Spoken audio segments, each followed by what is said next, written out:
أعوذ بالله من الشيطان الرجيم. بسم الله الرحمن الرحيم. قال راغب أنت عن آلهتي يا إبراهيم لئن لم تنته لأرجمنك واهجرني مليا. قال سلام عليك سأستغفر لك ربي إنه كان بي حفيا. وأعتزلكم وما تدعون من دون الله وأدعو ربي عسى ألا أكون بدعاء ربي شقيا. قال المؤلف المفسر رحمه الله تعالى يقول تعالى مخبرا عن جواب أبي إبراهيم لولده إبراهيم وفيما دعاه إليه أنه قال أراغب أنت عن آلهتي يا إبراهيم، يعني إن كنت لا تريد عبادتها ولا ترضاها فانتهي عن سبها وشتمها وعيبها، فإنك إن لم تنتهي عن ذلك اجتهدت منك وشتمتك وسبيتك. ابو بکر رحمۃ اللہ علیہ فرماتے ہیں کہ ان آیات میں اللہ تبارک و تعالی نے ابراہیم علیہ السلام کے والد نے جو جواب دیا اس کو ذکر فرما رہے ہیں کہ آپ نے فرمایا راغب انت عن آلہتی یا ابراہیم، یعنی اگر تم میرے آلیہ کی، میرے معبودان فاصلہ کی عبادت نہیں کرتے ہو اور تم اس پہ راضی نہیں ہو تو آپ میرے بتوں کو، میرے آلیہ کو گالیاں دینے سے، عیب لگانے سے، برا کہنے سے باز آ جائیں۔ فإنك إن لم تنتهِ عن ذلك، اگر تم نے ان کو برا کہنے سے باز نہ آئے تو میں پھر تم سے بدلہ لوں گا، میں بھی تم کو برا کہوں گا اور گالیاں دوں گا۔ اصل میں تو ابراہیم علیہ السلام نے کوئی گالی نہیں دی، لیکن جیسے کہ میں نے عرض کیا تھا ورنہ انبیاء کی شان ہی نہیں ہوتی کہ گالیاں دیں۔ انبیاء علیہ السلام کی بہت بڑی شان ہوتی، انبیاء تو کبھی اپنے دشمنوں کو بھی گالی نہیں دیتے۔ تو اصل میں جو انہوں نے فرمایا تھا کہ یہ کچھ نہیں کر سکتے، نفع نہیں دیتے، سنتے نہیں، سمجھتے نہیں، کچھ بھی نہیں، اس کو وہ گالیاں کریں۔ اس لیے انہوں نے کہا کہ اگر تم اس بات سے باز نہیں آتے ہو تو پھر میں بدلہ لوں گا۔ وَهُوَ قَوْلُهُ لَأَرْجُمَنَّكَ وَأَهْجُرْنِي مَلِيًّا قَالَهُ ابن عباس والصدي وابن جريج والضحاك وغيرهم۔ انہوں نے فرمایا کہ لَأَرْجُمَنَّكَ کا معنی ہے یعنی لَأَشْتُمَنَّكَ، میں تمہیں گالیاں دوں گا، اور بعض کہتے ہیں نہیں میں تمہیں ماروں گا، رجم پتھروں سے مارنے کو کہتے ہیں۔ وَهَجُرْنِي مَلِيًّا قال مجاہد لیکن سعید جبیر محمد بن اسحاق یعنی دہرن، اور معنی یہ ہوتا ہے کہ اچھا تم دور ہو جاؤ میری آنکھوں سے کچھ دیر کے لیے، میرے سامنے بھی نہ آؤ۔ تو ملین کا معنی انہوں نے کہا کہ دہرن۔ وقال الحسن البصری زمانا طویلا، بس تم مجھ سے دور ہو جاؤ۔ وقال الصدی وَأَجُرْنِي مَلِيًّا قال ابدا، ان کے والد نے کہا کہ اب تم مجھ سے ہمیشہ کے لیے جدا ہو جاؤ، یا تو میرا دین اختیار کرو یا پھر جدا ہو جاؤ۔ اور یہ قاعدہ ہے یاد رکھو، باطل کو آپ جتنا منائیں گے کبھی راضی نہیں ہوگا جب تک کہ نعوذ باللہ دین حق کو چھوڑ کے اس کے دین کو قبول نہ کریں۔ اس لیے قرآن فرماتے ہیں وَلَن تَرْضَىٰ عَنكَ الْيَهُودُ وَلَا النَّصَارَىٰ حَتَّىٰ تَتَّبِعَ مِلَّتَهُمْ۔ اللہ فرماتے ہیں میرے محبوب یہ ہرگز راضی نہیں ہوں گے یہود و نصارہ جب تک آپ ان کے دین کی پیروی نہ کریں۔ لہذا آج مسلمانوں کو چاہیے کہ اللہ کے قرآن کی روشنی میں اپنے معاملات کو طے کریں کہ آپ جتنا خوشامد کر لیں، جتنا ان کے ساتھ آپ مدد کر لیں، وہ کبھی راضی نہیں، کیونکہ اصل جھگڑا جو ہے وہ تباین دین ہے۔ اصل جھگڑا جو ہے ان کے اور ہمارے درمیان میں کہ وہ نصرانیت پہ ہیں اور ہم دین اسلام پہ ہیں، وہ یہودیت پہ ہیں اور ہم دین اسلام پہ ہیں۔ اس لیے یہ تباغض اور تباین جو ہے کبھی ختم نہیں ہو سکتا جب تک کہ نعوذ باللہ آدمی ان کی ملت کو اختیار نہ کر لے۔ معاذ اللہ فرماتے ہیں وَأَجُرْنِي مَلِيًّا وقال علي بن أبي طلحة واللوفي عن ابن عباس وهجرني مليا قال سويا ظالما قبل أن تصيبك مني عقوبة. اور بعض مفسرین نے فرمایا کہ وَهَجُرْنِي مَلِيًّا کا معنی بھائی بس مجھ سے دور ہو جاؤ، کہیں ایسا نہ ہو کہ میں تمہیں ماروں اور نقصان پہنچاؤں، بہتر ہے کسی طرح صحیح سلامت بچے آپ دور چلے جاؤ. وقضى قال الضحاك وقتال عطية الجزري وأبو مالك وغيره واختاره ابن جرير فعندها قال إبراهيم لأبيه. اب ابراہیم علیہ السلام نے اپنے ابا کو جواب دیا قال سلام علیک کما قال تبارک و تعالیٰ فی صفت المؤمنین، اور مومنوں کی صفت یہی ہے وَإِذَا خَاطَبَهُمُ الْجَاهِلُونَ قَالُوا سَلَامًا، کہ جب جاہلوں سے پلہ پڑ جائے گا تو بس سلام کرے اور دور ہو جائے. جیسے اللہ نے دوسرے مقام بھی فرمایا اذا سمعوا اللغو اعرضوا عنہ، کہ اگر مسلمان جو ہیں کوئی غلط بات سنتے ہیں تو ہٹ جاتے. وقالوا لنا اعمالنا ولکم اعمالکم سلام علیکم لا نبتغي الجاہلون. تو مومن کی صفت یہ ہے کہ وہ کہتا ہے بھائی اچھا تمہارا رستہ تمہیں مبارک، ہمارا رستہ ہمیں مبارک. جاہلوں کو کیا جواب دے سکتا ہے ماں سے بات دور ہو جانے کے. ومانا قول ابراہیم علیہ ابی سلام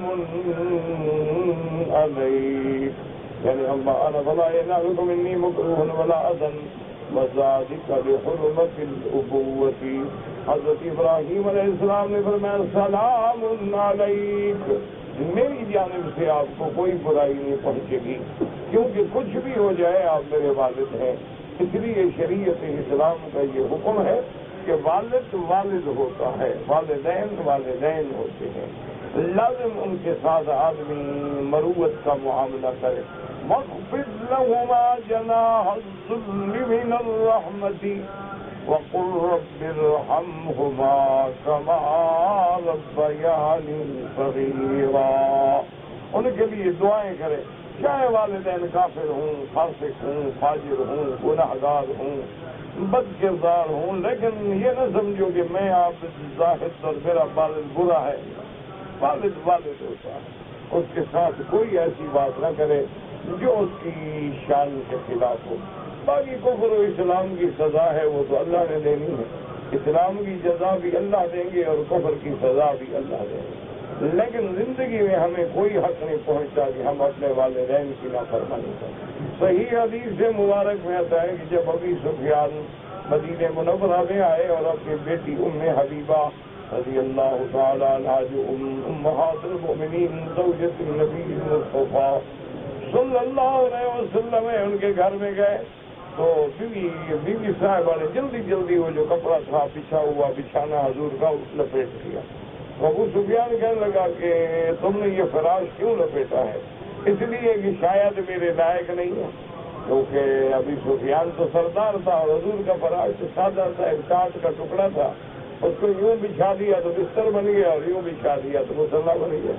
تو حضور صلی اللہ علیہ وآلہ وسلم بیوی صاحبہ نے کہا کہ نہیں ابھی سفیان ایسا نہیں، بلکہ آزاد فراش رسول اللہ صلی اللہ علیہ وسلم، یہ میرے محبوب محمد مصطفیٰ کا فراش ہے، اور اللہ کے نبی کے فراش پہ میں کسی کافر کو بیٹھنے کی اجازت نہیں دے سکتی.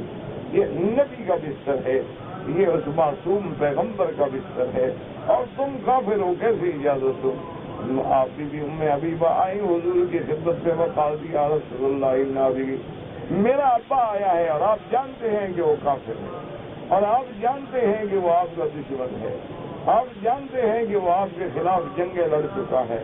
میرے لیے کیا میں سیدھی اب آ کے جاؤ اپنے ابا کا احترام کرو، اپنے ابا کی عزت کرو، ان کا اکرام کرو، ان کو بٹھاؤ کھلاؤ پلاؤ. تمہارا باپ ہے کیا ہو گیا کافر ہے تو ہو جائے. اس لیے حضرت ابراہیم علیہ السلام نے بھی کہا کہ ابا جان آپ مجھے گالیاں دیں پتھر مارے، میری طرف سے آپ کو کوئی برائی نہیں پہنچی. سلام علیک أستغفر لك ربي إنه كان بي حفيا ولكن سأصل الله فيك أن يهديك ويغفر ذنبك. اور ساتھ یہ بھی فرمایا کہ ابا جان میں اللہ سے دعا کروں گا کہ اللہ تبارک و تعالیٰ آپ کو ہدایت دے، اللہ تبارک و تعالیٰ آپ کے گناہ معاف کر دے. اللہ تبارک و تعالیٰ مقلب القلوب ہے. انہ کان بی حفیا، میرا اللہ مجھ پہ بڑا مہربان ہے، میری دعا رد نہیں فرمائے. اس کے بعد فرماتے ہیں قال ابن عباس غیر وفی من لطیفا حفین ادانی لباسی والاخلاص رہو. یہ بھی میری اللہ کا لطف و کرم ہے کہ اس نے ہمیں ہدایت دی. اس لیے اولیاء اللہ نے فرمایا کہ اگر کبھی نماز نصیب ہو جائے، تہجد نصیب ہو جائے، تلاوت قرآن نصیب ہو جائے، اللہ کے گھر کا طواف نصیب ہو جائے تو شکر کیا کرو کہ الحمدللہ اللہ تیرا شکر ہے کہ تو نے ہمیں آنے دیا. اگر بندہ ناراض ہو تو کون گھر آنے دیتا ہے، اور خدا ناراض ہو تو کیسے اپنے گھر میں آنے.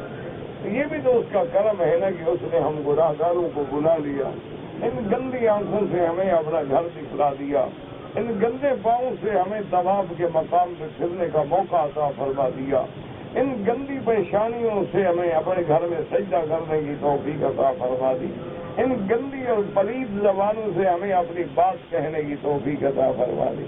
یہ تو اس کا کرم ہے، اس کا رحم ہے، یہ تمہارا کمال نہیں ہے. اسی لیے مومن جب جنت میں جائیں گے وہاں بھی یہی کہیں گے الحمدللہ الذی ہدانا لہذا وما كنا لنهتدی لولا ان ہدانا اللہ. اللہ تیرا شکر ہے کہ تو نے یہاں پہنچایا، اگر تو ہدایت نہ دیتا ہم بھٹک جاتے، ہم تو راستوں میں گمراہ ہو کے ہلاک ہو جاتے. یہ بھی تیرا کرم ہے کہ تو نے اپنی نوازشی، اپنی مہربانی اور الطاف کے ساتھ ہمارے گناہوں کو مٹا دیا ہے. تو اللہ کا شکر کیا کریں. جب 2 رکعت تہجد کی نصیب ہو جائے شکر کیا کرو. جب 2 رکعت سنت زیادہ پڑھنے کا موقع مل جائے، نفل زیادہ پڑھنے کا موقع مل جائے، کبھی درود شریف کی تسبیح زیادہ پڑھنے کا موقع مل جائے تو شکر کیا کرو کہ آج اللہ راضی ہے، آج میری زبان کو گالیوں کے بجائے محمد عربی کے درود پہ لگا دیا.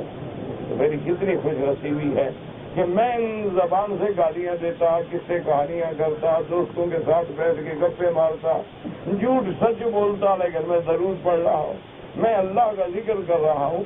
یہ سب اللہ کی مہربانی ہے. فرماتے ہیں قال قتادہ وجعل غیر ما انه كان بي حفيا قال اودال اجابہ، مجھے امید ہے کہ میرا اللہ میری دعا قبول فرمائیں گے. وقال الصديق رحمه الله الحفي والذي يهتم بامره. حضرت صدیق فرماتے ہیں حفی کا معنی یہ ہے کہ جو ہمارے معاملے کا خیال فرمائے. اللہ میرے معاملات کا خیال فرماتے ہیں. وقد استغفر ابراہیم علیہ السلام لأبیہ مدة طویلہ وبعد ان هاجر إلى الشام وبنى المسجد الحرام وبعد ان ولده اسماعیل واسحاق علیہم السلام. سیدنا ابراہیم علیہ السلام اپنے ابا کے لیے بڑی مدت تک دعائیں مانگتے رہے. آپ نے جب شام سے ہجرت کر لی، شام چھوڑ دیا، پھر بھی دعائیں مانگتے رہے. آپ جب مکے میں آ گئے، اللہ کا گھر بنایا، پھر بھی دعائیں مانگتے رہے. آپ کو جب اللہ نے حضرت اسماعیل حضرت اسحاق اولاد دی، پھر بھی دعائیں مانگتے رہے. اس لیے قرآن کہتا ربنا اغفر لی ولوالدی وللمؤمنین یوم یقوم الحساب. حضرت ابراہیم دعا مانگتے تھے کہ یا اللہ میری مغفرت فرما، میرے والدین کی مغفرت فرما، تمام مومنین کی مغفرت فرما. فقط استغفر رسول خراباتهم وعليهم المشركين في ابتداء الاسلام. ابو بکر رحمۃ اللہ علیہ فرماتے ہیں کہ ابتدائی اسلام میں لوگ اپنے رشتے دار، اپنے مشرک کافر جو لوگ تھے ان کے لیے دعائیں کرتے تھے. وذلك اقتداء بابراہیم الخلیل في ذلك انزل اللہ تعالی. اس کے بعد اللہ نے حکم عطا فرما دیا قد كانت لكم اسوة حسنة في ابراہیم والذین والذين معه إذ قالوا لقومهم إنا براء منكم ومما تعبدون من دون الله. اللہ پاک نے قرآن نازل کیا کہ تمہارے لیے ابراہیم علیہ السلام کی پیروی میں اسوہ تھا، لیکن اللہ نے ان کو منع کر دیا کہ اپنے والدین مشرکین کے لیے دعا نہ مانگے، تو لہذا اب تم بھی دعا نہ مانگا کرو. اس لیے فقہا کہتے ہیں کہ جب تک والدین زندہ ہیں، والدین ہندو ہیں، قادیانی ہیں، کافر ہیں، زندیق ہیں، دعا مانگو اللہ ہدایت دے. لیکن کفر میں مر جائیں تو اب دعا نہیں ہوگی، بس اب ختم ہو گیا. انما الاعمال بالخواتیم. جب آدمی کفر پہ مرے گا تو اس کے لیے جہنم ہے، پھر کوئی دعا فائدہ نہیں دیتی، کوئی سفارش فائدہ نہیں دیتی. إلا قول إبراهيم لأبيه لأستغفرن لك وما أملك لك من الله من شيء. اور ابراہیم نے بھی یہ کو فرمایا تھا کہ میرے ابا میں آپ کے لیے بخشش تو مانگوں گا، لیکن میرے ہاتھ میں کچھ نہیں، جو اللہ چاہے. اب دیکھیں کتنا عرصہ دعا مانگی، اللہ نہیں قبول کرنا. یہ نہ کہا کرے کہ ہم نے بڑی دعائیں کی ہیں اور خدا ہماری سنتا نہیں ہے. یہ حالت ہے، یہ کفر ہے. یہ بھی پتہ نہیں ہم جو چل پھر رہے ہیں پتہ کون سی دعا کی وجہ سے چل پھر رہے ہیں. اگر خدا ہماری دعائیں نہ سنے تو ہم تو ایک سیکنڈ میں تباہ و برباد ہو جائیں. ہم تو ایک سیکنڈ بھی زمین پر زندہ رہنے کا حق نہیں رکھتے. یہ بھی دعائیں ہیں کہ بلائیں ٹل جاتی ہیں اور مصیبتیں ٹل جاتی ہیں. اللہ بیاد رکھو بلا تو سوئی سنبی تعالیٰ ان ابراہیم اکل عن ذالک ورجع عنہ. ابراہیم علیہ السلام سے ہٹ گئے اور دعا مانگنی چھوڑ دی. ما كان للنبي والذين آمنوا أن يستغفروا للمشركين. اس کے بعد اللہ نے منع فرما دیا کہ مومن اور اللہ کے پیغمبر اور مشرکوں کے لیے کوئی دعا نہ مانگے. وما كان استغفار إبراهيم لأبيه إلا عن موعدة وعدها إياه فلما تبين له أنه عدو لله تبرأ منه. جب بات واضح ہو گئی کہ اب وہ کفر میں مر گئے، ابراہیم ہٹ گئے. ان ابراہیم لأواه حلیم. ابراہیم علیہ السلام بہت زیادہ اللہ کے آگے رونے والے، حلم والے، حوصلے والے. فرمایا وَأَعْتَزِلُكُمْ وَمَا تَدْعُونَ مِن دُونِ اللَّهِ وَأَدْعُو رَبِّي. حضرت ابراہیم نے فرمایا کیا مانا اجتنبکم واتبرأ منکم. میں تم سے بھی بری، تمہارے خداؤں سے بھی بری، تمہارے دین سے بھی بری، میں سب کو چھوڑ رہا ہوں. وادعو ربی. ادعو کا کیا مانا یعنی اعبد ربی وحدہ لا شریک لہ. میں اپنے اس اللہ کی عبادت کرتا ہوں جس کا کوئی شریک نہیں. عسى ألا أكون بدعاء ربي شقيا. أصحابي موجود آباد جو اسلام سید الانبیاء محمد صلی اللہ علیہ وسلم مفسر فرماتے ہیں یا اصحاب مجوب کے معنی میں ہے کہ مجھے یقین ہے کہ میرا اللہ مجھے اپنی دعاؤں سے محروم، اپنی رحمتوں سے بدبخت نہیں بنائیں گے. اور نہیں باقی حضرت ابراہیم تو ابو الانبیاء ہے. فلما اعتزلهم وما يعبدون من دون الله وهبنا له إسحاق ويعقوب وكلا جعلنا نبيا. اللہ دیکھیں اب اللہ کیسا انعام دیتے ہیں. اللہ نے فرمایا آپ نے میرے لیے والدین کو چھوڑا، خاندان کو چھوڑا، میں آپ کو ایسا خاندان دوں گا کہ سارے نبی. اللہ وَوَهَبْنَا لَهُم مِّن رَّحْمَتِنَا وَجَعَلْنَا لَهُمْ لِسَانَ صِدْقٍ عَلِيًّا. يقول فرمایا آباؤکم فی اللہ. جب حضرت ابراہیم نے اللہ کے لیے اپنی قوم کو چھوڑا، ابدلہ اللہ من هو خیر منہم. اللہ نے ان سے بہتر رشتے عطا فرمائے. وَوَهَبَ لَهُ إِسْحَاقَ وَيَعْقُوبَ یعنی ابنہ ابی اسحاق. اللہ تبارک و تعالیٰ نے آپ کو اسحاق جیسا بیٹا دیا. اسحاق بھی نبی، اور پھر اسحاق کا بیٹا یعقوب دیا، وہ بھی نبی، كما قال في الآية الأخرى ويعقوب نافلة، وكما قال تعالى ومن وراء إسحاق يعقوب ولا خلاف أن إسحاق ويعقوب وهو نص القرآن في سورة البقرة إن كنتم شهداء. اب مفسر فرماتے ہیں اس میں کوئی شک نہیں ہے کہ حضرت اسحاق جو ہے یعقوب کے ابا ہیں.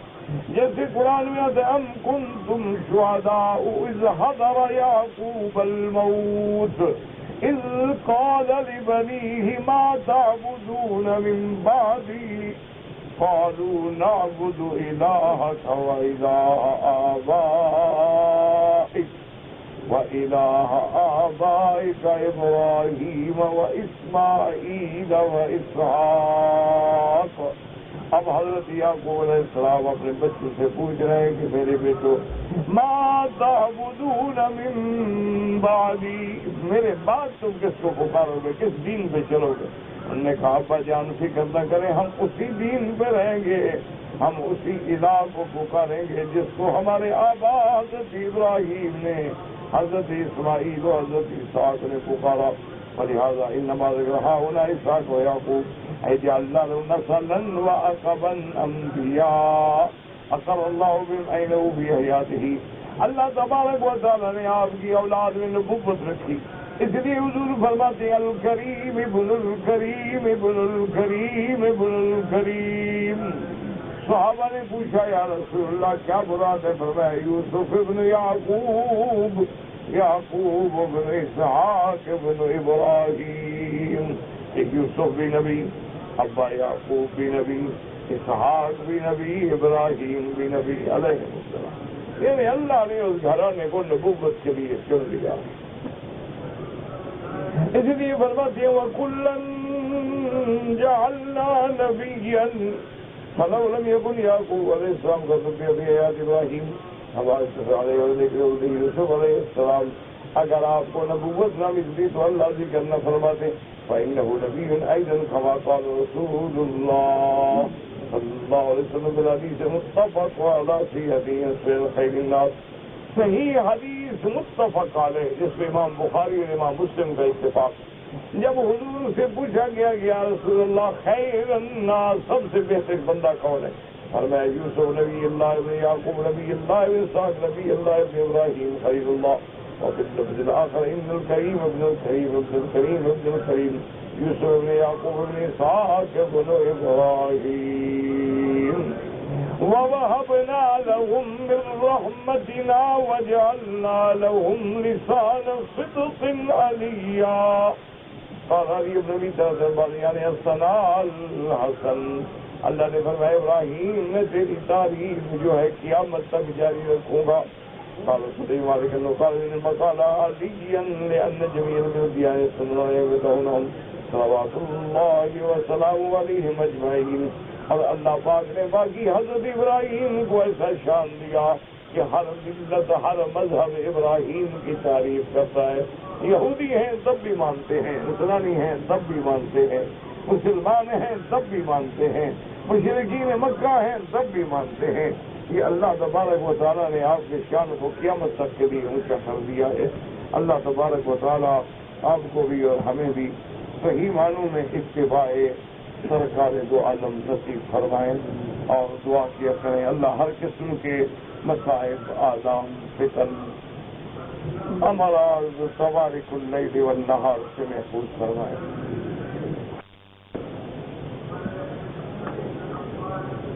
کہتے جی کہ عبادت والی عادت اچھی ہے یا عادت والی عبادت اچھی ہے؟ وہ جی عبادت والی عادت ہے.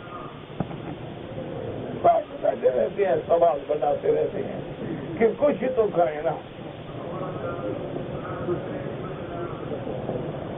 انا للہ و انا الیہ. کہتے جی کہ یہ لوگ جو ہیں خلصہ مشکل یہ دنیا میں کیسے آئے؟ موجود ہیں جا کے پوچھ لو. حرم میں کھڑے ہیں باقاعدہ حجر اسود پہ ڈنڈا لے کے جا کے پوچھو تم کیسے آئے. سارا کام میرے ذمہ سے نہ لگاؤ نا. تم کوئی اللہ نے آنکھیں نہیں اندھے تو نہیں ہو. یہاں حرم میں ماشاءاللہ تکڑے موٹے تازے کھڑے ہوئے ہیں، 6 فٹ کی لاشیں ہیں، کسی کو پوچھ لو انشاءاللہ بڑا اچھے طریقے سے سمجھا دے گا۔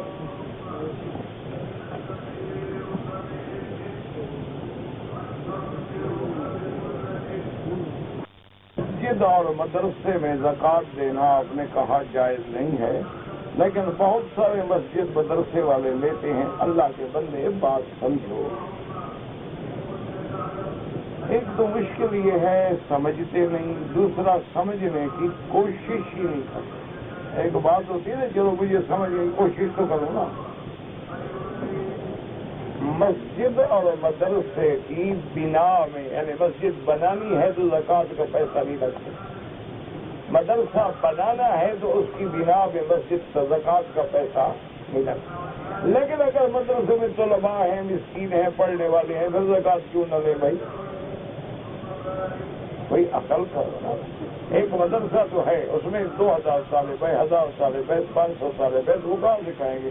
اور جتنے ہمارے دینی مدرسے ہیں تقریباً یہ بیچارے سارے زکوٰۃ پر ہی چلتے ہیں۔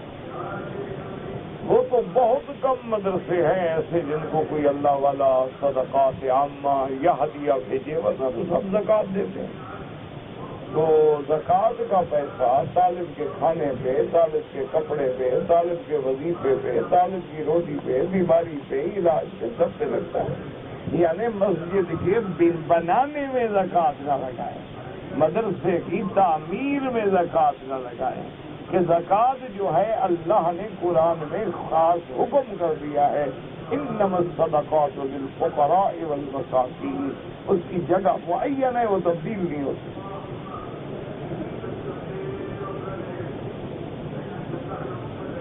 ایک عورت کو کسی اجنبی آدمی کو معلم نے محرم بنا دی، بالکل حرام ہے۔ محرم ایسے تھوڑے بنائے جاتے ہیں کہ جس کو کہا تو محرم ہو، کسی کی عورت کو کہہ دیا بس تو میری بہنوں میں بھائی ہوں آپ کا، بس محرم ہو گیا، پھر تو کام بن گیا۔ یہی بھائی تو برباد کرتے ہیں، یہی جو رشتے ہیں نا جی، بہن بھابھی اور بھاجی اور پتہ نہیں باجی اور پتہ نہیں کزن اور پتہ نہیں کوئی کیا بلا، یہی تو قہر خدا ہے جو دیکھ رہے ہو۔ روزانہ اخبار میں نہیں پڑھتے؟ نہ ایمان سے کہو، آپ نے زندگی میں کبھی سنا تھا کہ 5 سال کی بچی سے زیادتی کی جائے؟ اس سے اور ہم پر اللہ کا قہر کیا ہوگا؟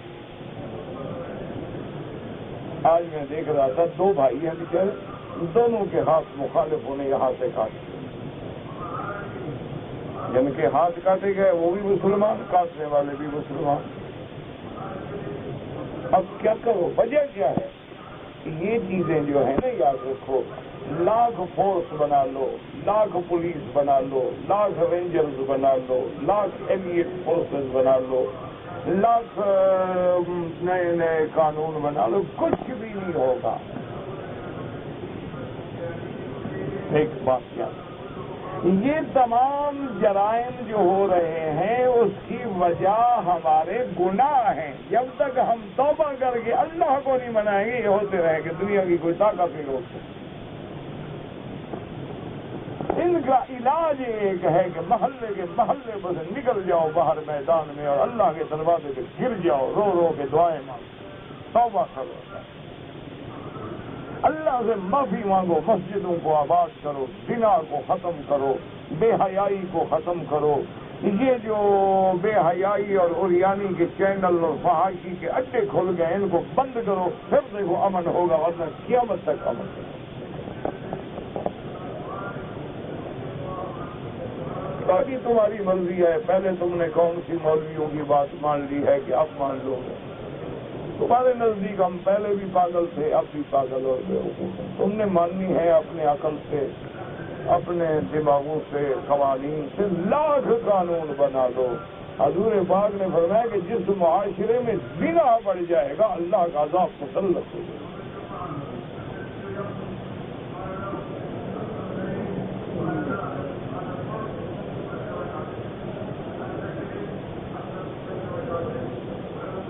وضو کرتے ہوئے بابا یہ چھوٹے موٹے مسائل نمازوں کی کتاب میں دیکھ لیا کریں، یہ اتنی کہ سارے کام میں ہی کرتا ہوں، بہرحال امام ابو حنیفہ رحمۃ اللہ علیہ فرماتے ہیں کہ جو موزے یا جرابیں چمڑے کی ہیں ان پر تو مسح ہو سکتا ہے، کپڑے والی باریک جراب سے نہیں ہو سکتا۔ امام احمد بن حنبل رحمۃ اللہ علیہ کے نزدیک ہر جراب سے ہو سکتا ہے۔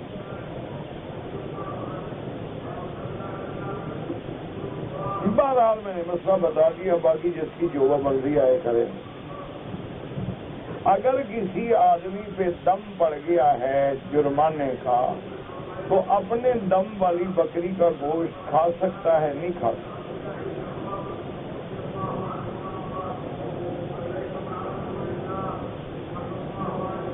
کہتے ہیں جی کہ بعض ماں باپ جو ہیں غلطی پر یا بغیر غلطی کے غصے میں آ کے اپنی اولاد کو آگ کرتے ہیں۔ یہ آگ کرنا ان کے ہاتھ میں نہیں ہے، کچھ بھی نہیں،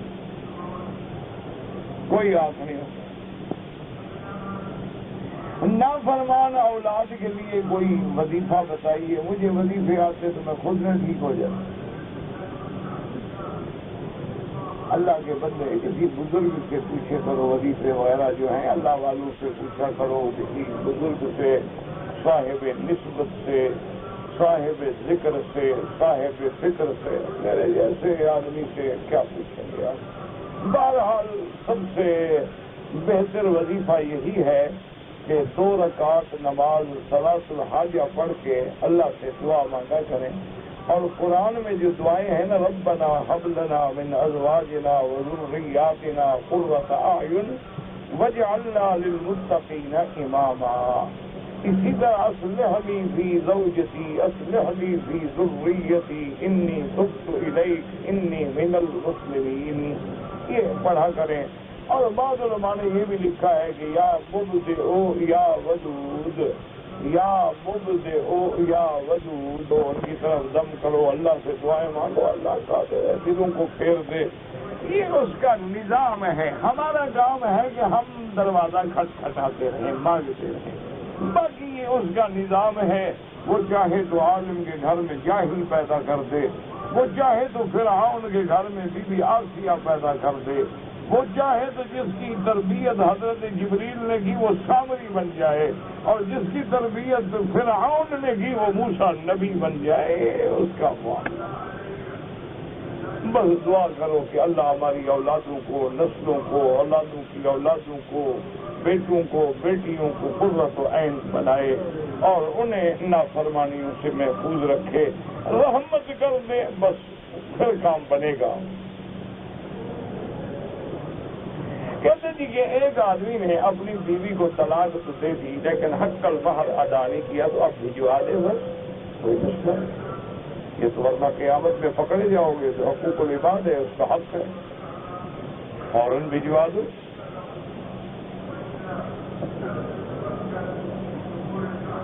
کہتے جی کہ گھر میں برکت کے لیے حرم شریف سے قرآن لے جائیں، آپ کے بس میں ہو تو آپ کعبہ لے جائیں، نہیں نہ لے جائیں جناب، قرآن ہر جگہ قرآن ہے، ادھر والا ہو جائے ادھر والا ہو۔ جو قرآن وقف حرم کی مہر لگی ہو وہ باہر نہیں جا سکتا۔ اہل بیت میں حضور کی ازواج بھی شامل، اولاد بھی شامل، ہم سب کو اہل بیت مانتے ہیں۔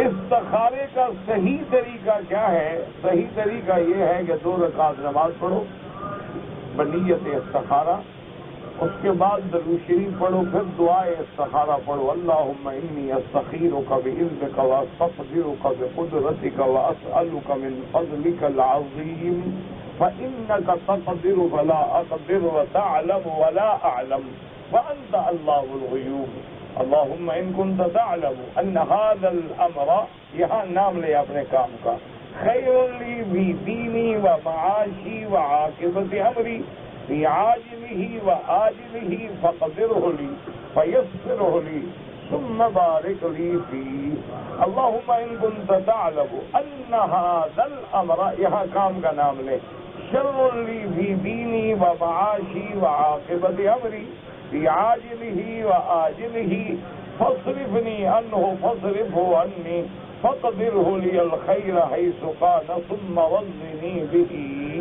تو یہ 3 دفعہ دعا پڑھے اور پھر اللہ پہ چھوڑ دیں.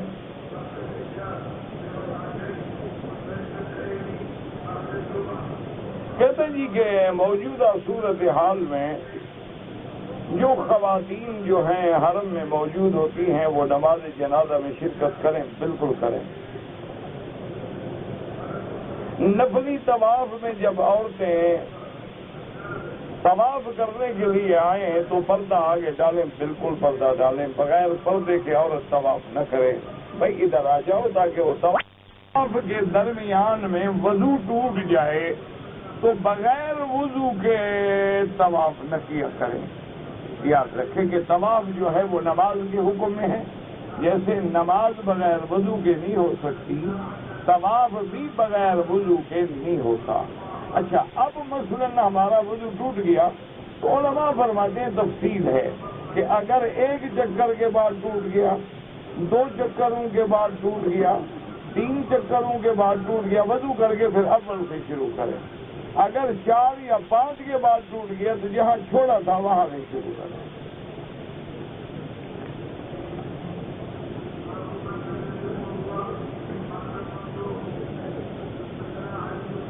بھائی میرا عزیز تو کہا ہے، اب نہ میں قسم اٹھا سکتا ہوں نہ آپ کو منوا سکتا ہوں کہ قنوت نازلہ حدیث میں ثابت ہے، حضور نے خود دعا کی نواز میں.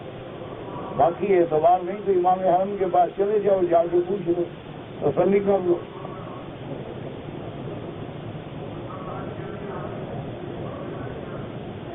میرا خروج لگ رہا ہے، دعا کریں اللہ پاک کسی کو بھی اپنے دروازے سے محروم نہ کرے. اگر ایک آدمی نے طواف زیارت میں 6 چکر مثلا نیچے کیے اور 1 چکر اوپر چھت پہ کیا، ٹھیک ہو گیا، کوئی بات نہیں، جائز ہے. کوئی پیچھے جگہ بنا لیا کرو، تم تو آگے آ جاتے ہو، طواف کو تکلیف ہوتی ہے. اگر کسی آدمی نے عمرہ مکمل کرنے کے بعد اپنے سر پہ 2-4 مقام سے ٹک لگوائے ہیں تو دم پڑ جاتی ہے 1 بکری. پورے سر پہ اس طرح پھروائیں، یا اگر بال کٹوائیں تو سارے سر کے بال کٹوائیں. یعنی اتنے لمبے بال ہیں تو اتنا اتنا سارے سر کے کٹ جائیں.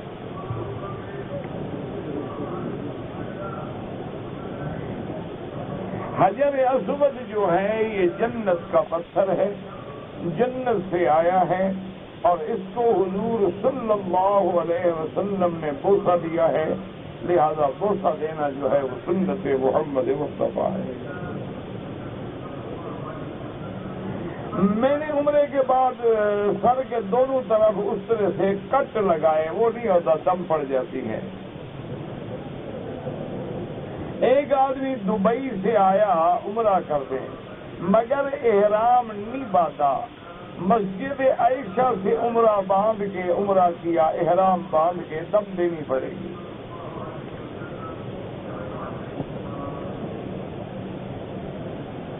ایک آدمی پاکستان سے عمرے کے لیے آیا لیکن احرام جدہ ایئرپورٹ سے باندھا ہے، دم پڑ گئی. چادریں کہتا ہے سامان میں چلی گئی. تو تم عمرہ کرنے آ رہے تھے تو چادروں کا فکر نہیں کیا، باقی فکر کس بات کا کیا؟ اپنے ہاتھ میں رکھو. تم نے ایئرپورٹ میں احرام باندھنا تھا یا پھر جہاز کے اندر باندھتے. بہرحال اب 1 بکری دم ادا کرو، اور عمرے سے بھی محروم ہو گئے جو میقات کا عمرہ تھا.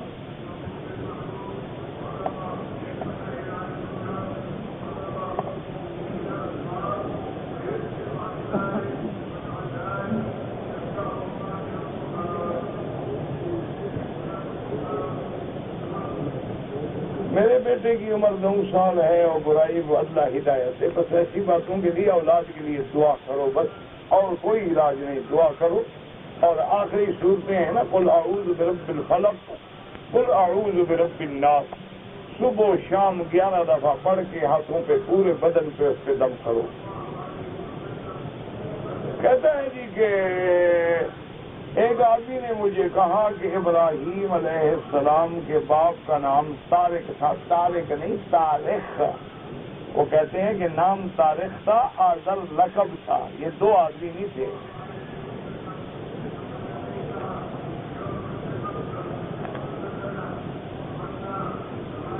جو حدود حرم کے اندر مسجدیں ہیں، یعنی پورا مکہ شہر میں، ان سب میں الحمدللہ 1 لاکھ ملے گا.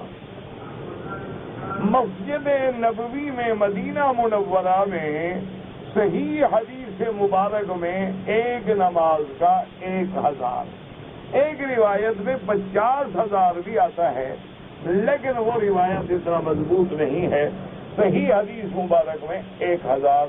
مسجد اقصی میں ایک نماز کا 500. اگر طواف کے چکر بھول جائیں تو بس دماغ پہ زور لیں اور جو اندازہ ہو اس پہ عمل کریں.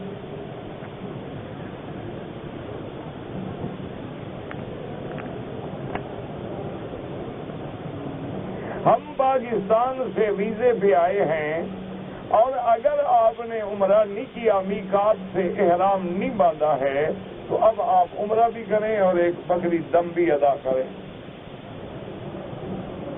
نماز کے دوران میں نظر سجدے والی جگہ پہ رکھیں، کیونکہ نماز جو ہے یہ بندگی ہے، عاجزی ہے، تذلل ہے. اس میں جتنا آدمی تواضع کرے گا اتنا زیادہ اجر ہوگا. بعض لوگ جو اپنے ہاتھ سے شہوت مٹاتے ہیں بہت بڑا گناہ ہے. توبہ کریں اور بچنے کی کوشش کریں. اگر کوئی آدمی 1 روپے کی چیز کو 100 روپے میں بیچ دے، یہ شریعت کے خلاف ہے. لا ضرر ولا ضرار. اسلام ہمیں کہتا ہے کہ خود بھی نقصان نہ اٹھاؤ، دوسرے کو بھی نقصان نہ دو. یہ تو شریعت میں نفع کی حد نہیں ہے، لیکن یہ تو ظلم ہے کہ ایک کی چیز 100 پہ بیچ ڈالو. اتنا نفع کرو جو معقول ہو، جو حد اعتدال میں ہو. باقی منافع کی حد کوئی نہیں ہوتی. اگر اگلا راضی ہے تمہاری مرضی، بیچ دو. امام مہدی آئیں گے حضرت عیسیٰ علیہ السلام سے پہلے. نفع کی شرح کوئی معین نہیں، لیکن اتنا ہمیں حکم ہے کہ کسی پہ ظلم نہ کرو.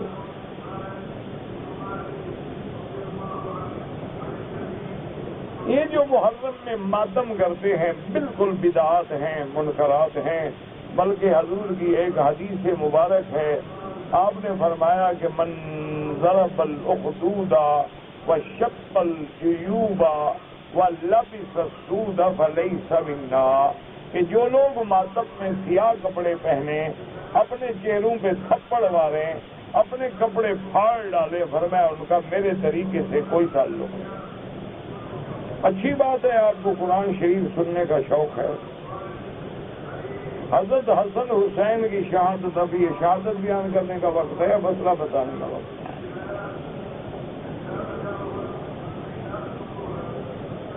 میں آپ کا درس روزانہ سنتا، اچھی بات ہے، سنتے ہو تو اللہ ثواب دے. حضرت اسحاق یعقوب حضرت ابراہیم کے بیٹے تھے یا پوتے تھے؟ بابا ابراہیم علیہ السلام کے بیٹے اسحاق تھے. اسحاق کا بیٹا یعقوب تھا، یعقوب کا بیٹا یوسف تھا علیہ السلام. حضرت ابراہیم کی کتنی شادیاں تھیں؟ 2 تو میں نے سنی ہیں، باقی اللہ عالم.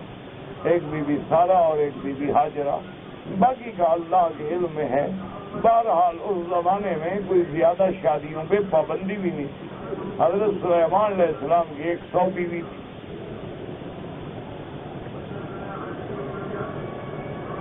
بیوہ 4 مہینے 10 دن، مطلقہ جو ہے وہ اس کے بعد اس کی عدت جو ہوتی ہے، اگر حاملہ ہے تو حمل، ورنہ اس کے بعد جو ہے ثلاثۃ قروء، بس. اور کیا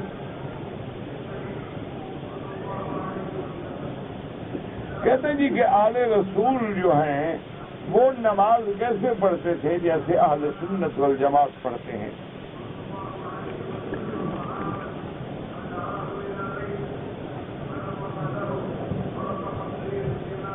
اگر آپ نے طواف کے 7 چکر مکمل کرنے کے بعد 2 رکعت نماز حتیم میں پڑھی ہے تو بالکل ٹھیک ہے. طواف کے دوران اگر آپ نے نماز پڑھنی شروع کی ہے تو طواف ہی خراب ہو گیا.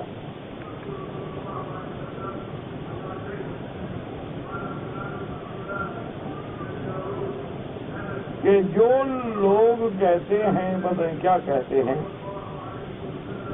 نماز نہیں ہوتی ہے، اللہ کو پتہ آپ نے کیا لکھا ہے، مجھے تو سمجھ ہی نہیں.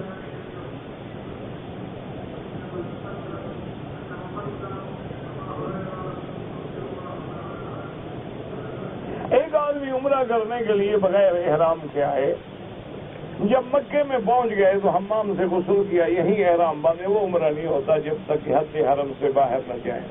عمرہ بھی کریں اور دم بھی ادا کریں. ہم نے ایک عمرہ اپنے ملک سے آتے ہوئے کر لیا، دوسرا عمرہ ہم نے مدینہ منورہ سے کر لیا. اب ہم اور عمرہ کرنا چاہیں، نفلی عبادت ہے کہ 100 عمرہ کرو، لیکن مکے میں رہتے ہوئے جتنا طواف زیادہ کرو گے وہ افضل ہے. یعنی جتنی وقت عمرے پہ لگاؤ اتنا طواف میں لگاؤ تو زیادہ ثواب ہے. کہتے جی کہ آج مجھے پتہ چلا ہے کہ ہر عمرے کے بعد احرام دھونا چاہیے. جس نے کہا ہے آپ کو بالکل غلط کہا ہے، جھوٹ کہا ہے. جب تک احرام پاک ہے آپ 100 عمرہ کریں. عمرہ کرنے سے احرام پلید ہو جاتا ہے کہ اس کو دوبارہ دھویا جائے. جاہلوں کے مسئلے ہیں، گھڑتے رہتے ہیں گھر میں بیٹھ کے. پھر تو ہر نماز پڑھ کے کپڑے بھی دھوئیں. والدین کے لیے عمرہ کرو، حج کرو، سب جائز ہے. ہمیں کمپنی والے کہتے ہیں کہ داڑھی چھوٹی کرو یا مڈا ڈالو، ایسی کمپنی میں نوکری چھوڑ دو، دوسری جگہ تلاش کرو. جہاں اللہ کے دین سے اور نبی کی سنت سے روکا جائے ایسی جگہ کو آپ چھوڑ دیں ہمیشہ کے لیے. آپ اللہ رسول کو راضی کریں، پیٹ کو راضی نہ کریں اور کمپنی کو راضی نہ کریں. آپ نے قیامت میں اللہ کے دربار میں جانا ہے اور حضور کی شفاعت طلب کرنی ہے. تو جب شفاعت کرانے والا خود نبی کا مخالف بن کے سامنے کھڑا ہو تو شفاعت کس منہ سے مانگے گا؟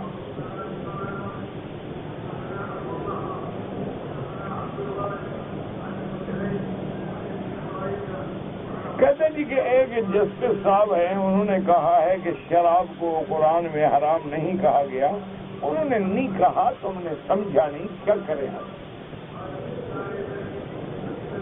اللہ کے بندے کچھ بات کو سمجھا بھی کرو نا. مشکل یہ ہے، وہ آپ جسٹس جاوید اقبال کا، علامہ اقبال کا بیٹا ہے، بڑا اچھا آدمی ہے. کسی زمانے میں تھا اس پر کچھ اثر، اب ٹھیک ہے وہ، اور اس نے یہ بات نہیں کہی. آپ نے اس کی بات کو سمجھا نہیں.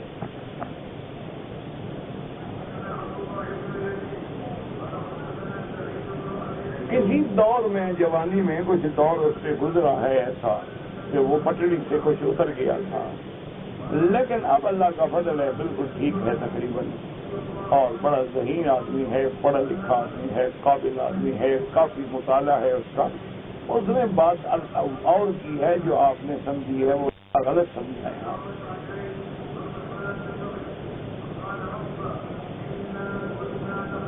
عمرے پہ لوگ آئے، عمرہ کیا، طواف کیے، لیکن طواف ودا نہیں کیا، کوئی جرمانہ نہیں. کہتے جی کہ اگر میاں بیوی ہیں اور 9 مہینے کا بچہ ہے، عمرے پہ آئے ہیں، تو بچے کو تو اکیلا ہم چھوڑ نہیں سکتے، تو کیا بیوی اکیلے طواف کر سکتی ہے؟ بالکل کر سکتی ہے. یہ تو کوئی مسئلہ نہیں کہ بیوی خاوند کو پکڑ کے طواف کرے. مسلمان ہے عجیب ہے، مسئلہ پوچھے تو طواف کا پوچھتا ہے، بازار کا نہیں پوچھتا. بیچ پہ جائے وہ بھی نہیں پوچھتا کہ بیوی اکٹھی جائے یا علیحدہ جائے. اور بازار پہ شاپنگ کے جائے تو کیا خاوند کا دامن پکڑ کے جائے یا چھوڑ کے جائے. طواف کا فکر پڑ گیا. اللہ کے بندے، عورت اکیلے طواف کرے، تم اکیلے کرو، کوئی بات نہیں. ایک بچے کو لے کے بیٹھ جائے، دوسرا طواف کر لے، پھر وہ بچے کو لے کے بیٹھ جائے، وہ طواف کر لے، کوئی مسئلہ نہیں. شریعت میں کوئی سختی نہیں.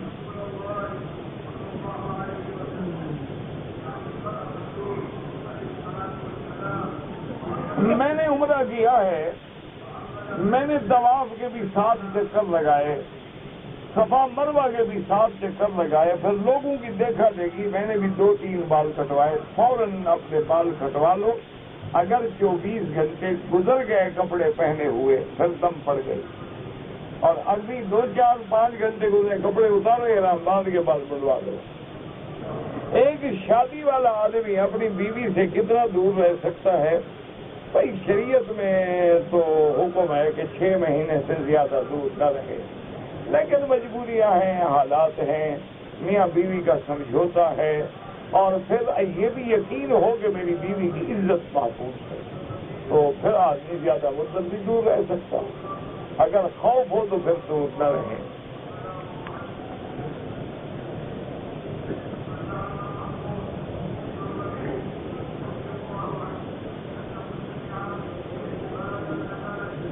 کہتے ہیں جی کہ حج کے دوران میں 10 تاریخ کو جب ہم عرفات سے مزدلفہ 9-10 کی رات کو آئیں گے تو 10 کو تو ایک شیطان کو کنکریاں مارتے ہیں، باقی 2 دن جو ہیں 3 کو مارتے ہیں۔ اس کی کیا وجہ ہے؟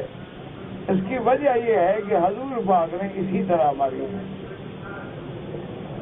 حضور صلی اللہ علیہ وسلم نے 10 کو صرف جمرۃ العقبہ پہ رمی کی ہے، اور 11 کو آپ نے اولا، وسطیٰ اور عقبہ پہ رمی کی ہے۔ تو جیسے حضور نے کیا ہے ہم بھی اسی طرح کریں گے، باقی اس کی حکمت کیا ہے اللہ اعلم۔ ہو سکتا ہے یہ بھی اللہ کی طرف سے ہم پہ رعایت ہو کہ آدمی تھکا ہارا آیا ہے تو چلو ایک دن ایک کنکری رکھو، دوسرے دن تو کام ہے کوئی نہیں، اب وہ تینوں جگہ پہ سنت پوری کرے۔ جہاں جہاں شیطان نے حضرت ابراہیم کو روکا تھا اور آپ نے کنکریاں ماری اور وہ ہٹ گیا تھا، اللہ عالم، یعنی ہو سکتا ہے کہ یہ حکمت ہو، کیونکہ جیسے علماء نے لکھا ہے کہ مزدلفہ کی رات حضور نے تہجد نہیں پڑھی، حضور سو گئے، آپ نے مغرب عشاء پڑھی اور سو گئے، تو اس میں اشارہ تھا کہ میری امت کو صبح کام کرنے ہیں بہت زیادہ، تو لہٰذا حضور سو گئے تاکہ امت بھی آرام کر لے۔ تو ہر چیز میں حکمت ہوتی ہے۔ تو 10 کے دن ہمیں زیادہ کام ہے کہ کنکری مارنی ہے، قربانی کرنا ہے، سر مڈانا ہے، طواف زیارت پہ آنا ہے، تو پورا رگڑا ہے نا سارا۔ 11 کو تو کچھ بھی نہیں کرنا، اس لیے اللہ نے ایک رکھا۔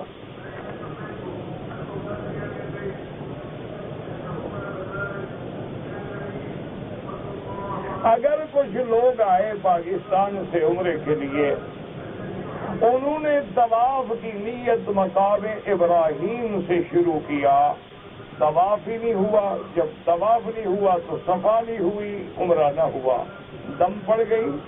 طواف جو ہے حجر اسود کی یہ جو پٹی ہے اس سے ادھر کھڑے ہو کے شروع کریں، اگر اس سے گزر کے بھی شروع کریں طواف نہیں ہوگا، اور اگر آپ رکن یمانی سے شروع کریں تب بھی طواف نہیں ہوگا۔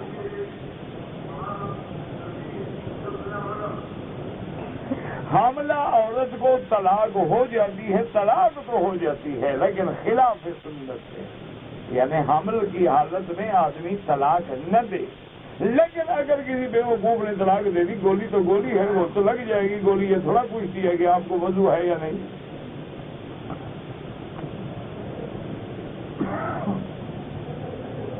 اگر حضور صلی اللہ علیہ وسلم کے روضہ مبارک پہ سامنے مواجہہ شریف میں کھڑے ہو کے جو سلام پڑھے جاتے ہیں، الصلاۃ والسلام علیک یا رسول اللہ، تو حدیث مبارک میں ہے کہ اللہ کے نبی سنتے ہیں، جو حدیث میں ہے اس پہ ہمارا ایمان ہے۔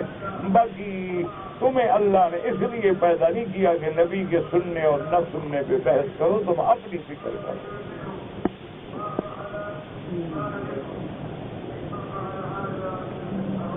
اگر ہم نے طواف کے دوران میں نماز جنازہ آ گئی، جنازہ پڑھ لیں، جہاں چھوڑا ہے وہ سے شروع کر دیں۔ اگر بچوں سے کوئی غلطی ہوئی ہے، 6 سال کا بچہ ہے، 11.5 سال کا بچہ، ان پہ کوئی دم نہیں، جب تک کہ بچہ بالغ نہ ہو جائے اس وقت تک اس پہ جرمانہ نہیں ہوگا، تو بڑے جو ہیں ان پہ دم ہوگی۔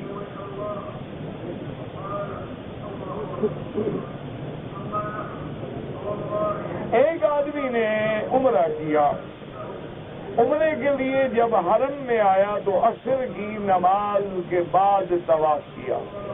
اب اس نے طواف کی 2 رکعت نہیں پڑھی، صفا مروہ دوڑنے چلا گیا، صفا مروہ دوڑ لی، پھر مغرب کی نماز پڑھ لی، بعد میں 2 رکعتیں پڑھی، بالکل ٹھیک ہے، کوئی حرج نہیں، کوئی مسئلہ نہیں۔ اللہ کے بندے طواف کی 2 رکعت تو اگر 2 دن بعد بھی پڑھے تو جائز ہے۔ آپ نے طواف کیا، گھر چلے گئے، بھول گیا، دوسرے دن یاد آیا، پڑھ لو۔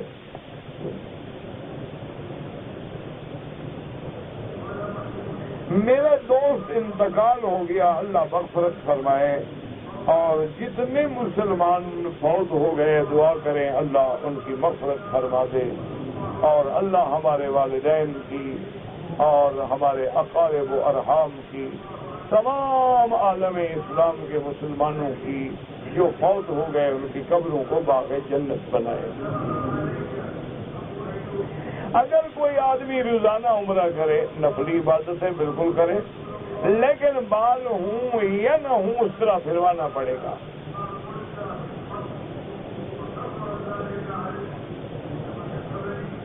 مکہ مکرمہ میں رہتے ہوئے طواف زیادہ کرے تو افضل ہے۔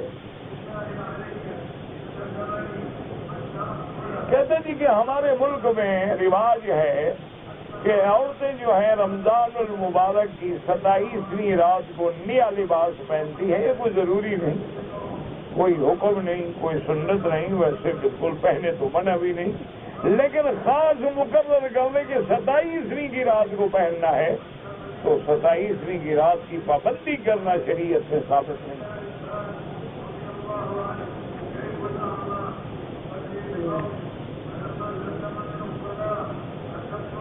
حضرت ابراہیم الخلیل کی والدہ کا ذکر جب قرآن نے نہیں کیا تو ہم کہاں سے ڈھونڈ کے لے آئیں گے؟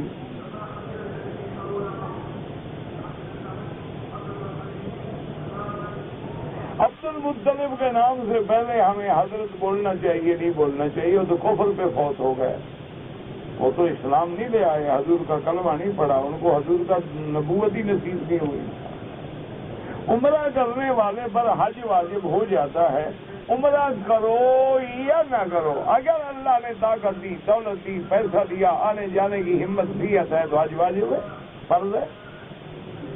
اب عمرے پہ آئے ہو، قانون کے مطابق واپس جاؤ، پھر جب اللہ نصیب کرے تو حج پہ آؤ۔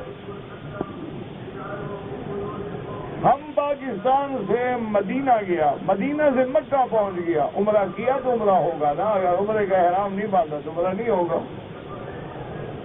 واللہ اعلم۔ اللہم صل علی سیدنا محمد وعلی آل سیدنا محمد وبارک وسلم۔ یا اللہ یا رحمان یا رحیم یا حی یا قیوم یا ذا الجلال والاکرام، یا الہنا الہ کل شیء الہا واحدا لا الہ الا انت، اللہم انت المیسر لکل عسیر وانت علی کل شیء قدیر۔ اللهم يسر امورنا وامور اولادنا واولاد اولادنا وامور من اوصانا واستوصانا وامور المسلمين والمسلمات والمؤمنين والمؤمنات۔ اللهم يسر امورنا، اللهم اقض حاجاتنا یا قاضی الحاجات، یا سمیع الدعاء یا مستجیب الدعوات۔ یا اللہ عالم اسلام کی عزت کا فیصلہ فرما، یا اللہ مسلمانوں کی جس ملک میں ہیں، یا اللہ جس جگہ میں ہیں، بر میں ہیں،